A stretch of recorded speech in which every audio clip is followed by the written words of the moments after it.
යන ගමන් ඉන්නේ ටෙම්පල්ට. ඉතින් guys මේ තියෙන්නේ අපි තලයි මන්නාරම යාපනයට ඇවිල්ලා කුරිකඩ්ඩුවාන ජෙට්ලියට ඇවිල්ලා ඩෙව් දූපතට ගිය අපේ ලස්සන ගමන. ඉතින් මේ තියෙන අපි බයික් ෆොටෝ ගත්ත විදිහේ බයික් එක අංශ 90ටම උස්සන්න වුණා.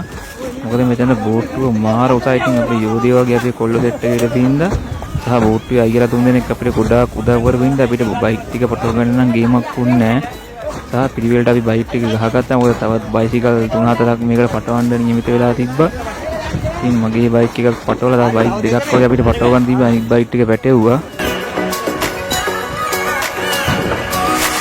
ඉතින් මම කලින් වීඩියෝ එකේ කිව්වානේ අපේ කට්ටිය අන්තිම මොහොතේ තමයි මේ ගමනට ලෑස්ති වුණේ. ඉතින් ලසාටක් ගාලා එහෙට කතා කරලා කෑම බීම නවාතැන් පාසුකම් ඔක්කොම හොයාගෙන ඇරේන්ජ් කරගත්ත ලසා තමයි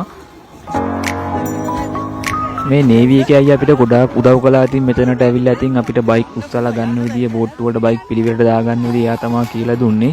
ඉතින් එයත් එක්කත් අපි කතා බහ කරලා යන්න අමතක කළේ නෑ. යන්න පුළුවන්. ඕකේ ගියා වගේ නෙවෙයි දෙපාරක් මෙහෙන් පැත්තෙනකොට අරක උඩින් විදුමට වැන්නාම වතුරට වැටෙනවා. ආයි. යකඩ අශ්‍යෝ ටික සේරම දැන් පටවලා ඉවරයි. මගේ මොනේ හිනා බලන්නේ මේ විදිහට අපි ලස්සනට බයික් ටිකේ පිළිවෙලට අහුලා ගත්තා. ඉතින් අපේ අමිලට නම් පුදුම අදිස්සියක් තියෙන අර බඩු මුට්ටු පෙරවලගෙන යනවා ඉස්සරහට යන්න ඕනේ කියලා වීඩියෝ කරන්න ඕනේ කියලා. බයික් දෙකක බොක්ස් ගැලෙවුවා. ඊට පොඩ්ඩක් එහෙරෙන හින්දා බොක්ස් කරලා අපි වෙනම පැත්තකින් තියාගත්තා. ඉතින් බෝට්ටුව මේ විදිහට අපේ බයික් වලින් පිරුණා. ෂෙහාන් නාන් අතෙන්ට වෙලා හිටියා. එයාගේ බයික් එක අල්ල ගන්න. ඉතින් අපි දැන් පිටත් වෙන්න දන්නේ බෝට්ටුව තාම ස්ටාර්ට් කරේ නැහැ. ඔන්න දැන් අපි ලංකාවෙන් යන්න පිටත් වෙන්නයි හදන්නේ.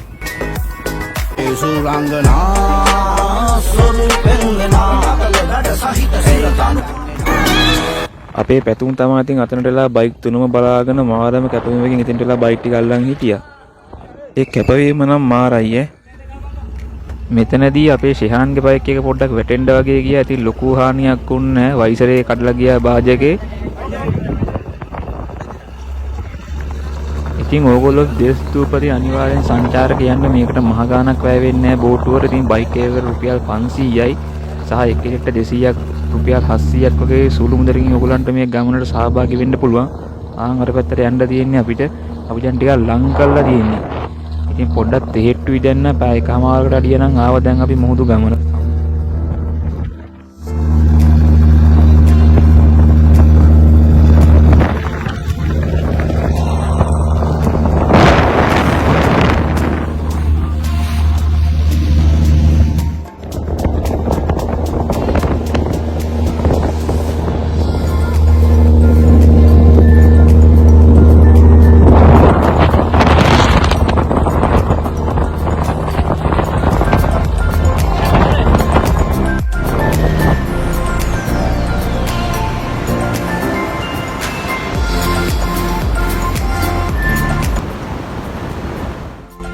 අපේ ෂෙහාන්ට නම් දැන් නිකන් එපා වෙලා වගේ පේනව නේද? පොර එකම විදිහේ හිටියේ. එහෙට යන්න දන්නේ නැහැ, මෙහෙට යන්න දන්නේ නැහැ. බයික් එක ගාවින් හෙල්ලුන්නේ. අපි ෆොටෝ ගන්නවා, වීඩියෝ ගන්නවා, සෙල්ෆි ගන්නවා. පොර ඒ ඉරියව්වේ ඒ විදිහටම ඉන්නවා.